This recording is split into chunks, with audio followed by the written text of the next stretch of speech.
Hi, everybody. Uh, this one I couldn't pass up. Uh, I'll get into it because I was going to take a few days off, but I couldn't pass this one up because it's a very serious matter, and this could bring in a one world currency a lot faster and step up Obama's NDAA policy, which he revised new guidelines to. And yeah, it doesn't look too friendly. But anyway, the Federal Reserve, this is on their website, they are covering their own tracks. They made a statement here about a scam that's involving high-yield investment programs and often involving private placement programs and so on and so forth. And what it is that there has been some missing money that was transferred from the Federal Reserves, and they don't know where it went to. And most of it was done through fraudulent investment schemes and so on. And it's really a total mess. They done this themselves. They're doing it to push this one world currency, and it's time.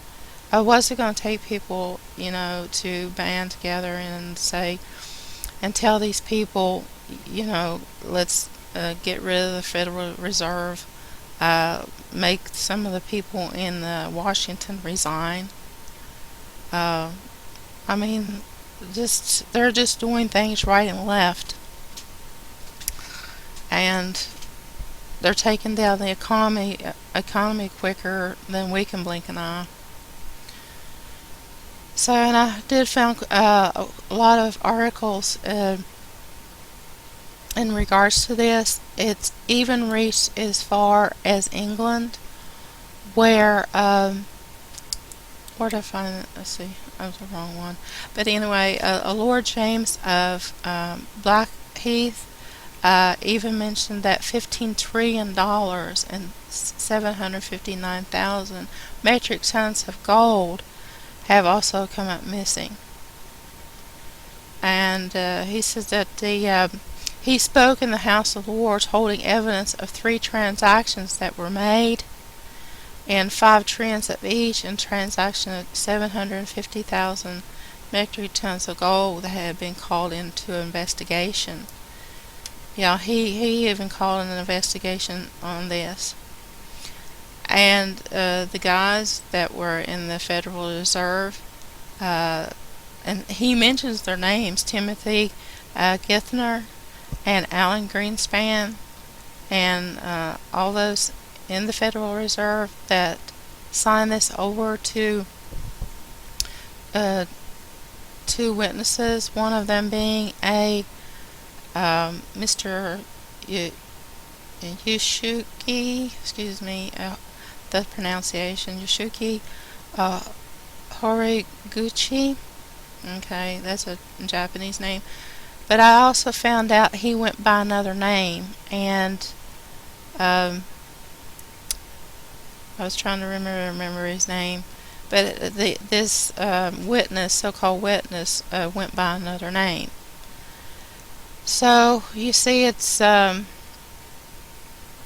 is all going, I guess you would say, all going around in circles.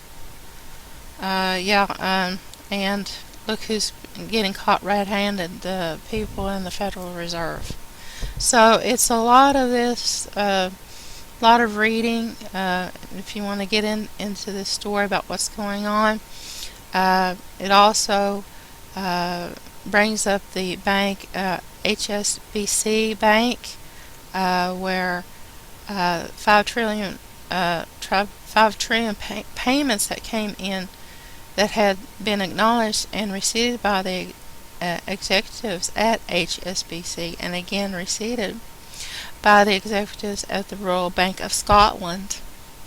And he said that Lord James said that he had set a whole had a set of the whole of these receipts for all of this money.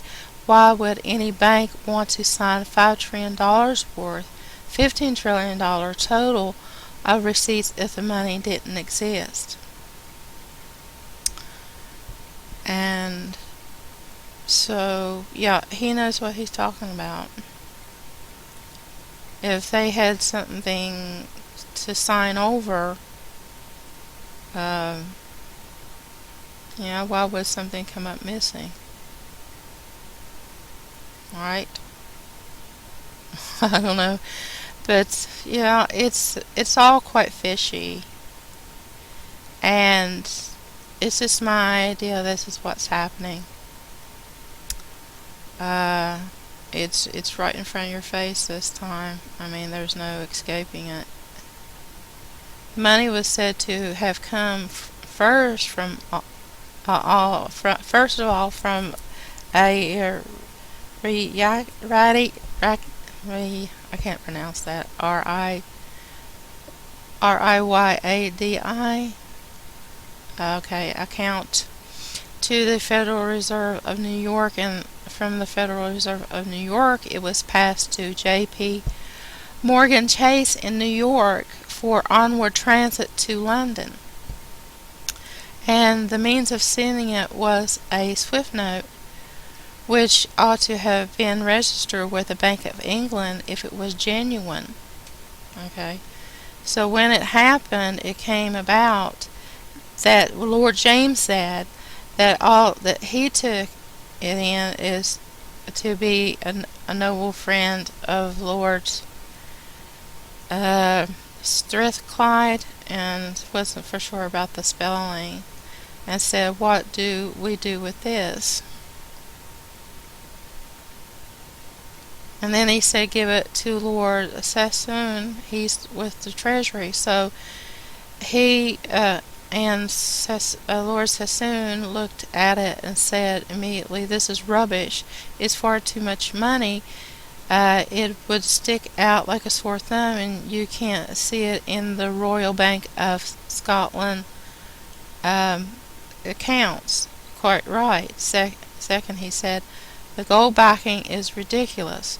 There has only been 1,507 tons of gold mined in the history of the world, so you can't have 750,000 tons of it." This is true. And the third thing he said, obviously it was a scam, and I agreed with him, and it was a scam. The problem, we stopped looking at the point. We should have asked, what is the scam? And instead of that time just nodding it off, but we never really resolved that, because today I have this piece of paper. Well, this comes up to another story, because I'm going to link. There's a lot of links here, bookmark links, if you want to get in depth, like I say, about the story. That man's name was Johannes, his last name I can pronounce, Riyadi, Riyadi, Riyadi. And this is a note, made a statement by Lord James Blackheath in regards to that transfer of the scam. It says that the astonishing document purports to have been a meeting which was witnessed by Mr. Greenspan himself, who signed for the Federal Reserve Bank, which is chairman, as well as the chairman of the real Reserve Bank in Washington. Um, it's signed by Mr. Timothy Githner as a witness on behalf of the International Monetary Fund. The IMF sent 2 witnesses, the other being Mr. Yushuki, and these gentlemen had signed a witness to the effect. Okay. This other article I wanted to talk about too is in regards to a bogus $1 billion bill. 8 were arrested after Italian police seized $6 trillion of fake U.S. bonds. Okay, this was put out on February the 20th. It was way over a week ago, and that's why I needed to get this out. Is that the authorities had confiscated $6 trillion, in counterfeit U.S. bonds, including phony $1 billion bills, at the request of Italian prosecutors. In Italy, 8 people were arrested across the country and placed under investigation for fraud and other crimes. The 8 alleged fraudsters are accused of counterfeiting bonds, credit card fraud, forgery, and usury in the Italian regions of Lombardy, Piedmont, Lazio, and Basilicata.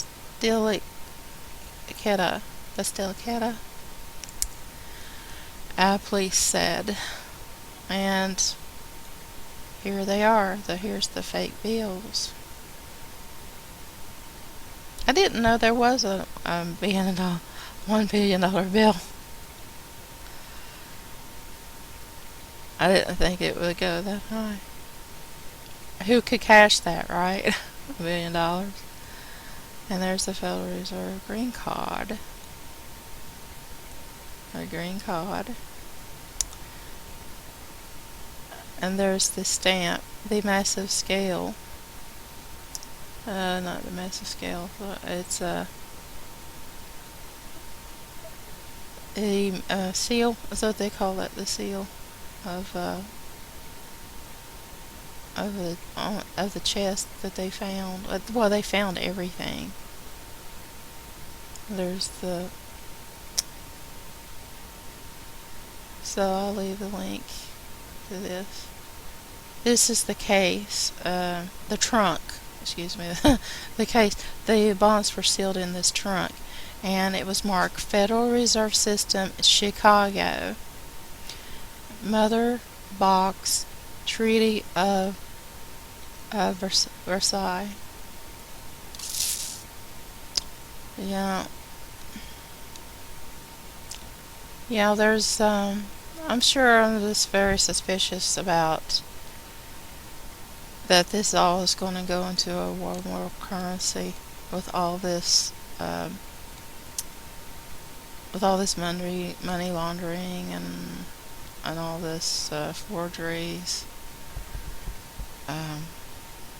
scams. Yeah. And I want to mention real quick about Obama's issuing the new guidelines for indefinite detention and torture. Yeah, they need to do something with that guy, and quick.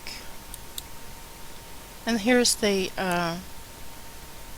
video that you really need to listen to this if you haven't already. Obama tweaks the NDAA, or indefinite detention and torture, that the U.S. is already embracing it. We are. Well, I'm not.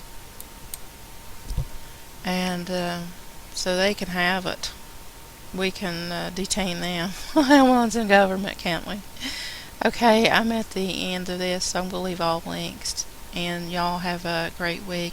Y'all take care. God bless. Jesus loves you. And so do I. Until next time. Bye-bye now.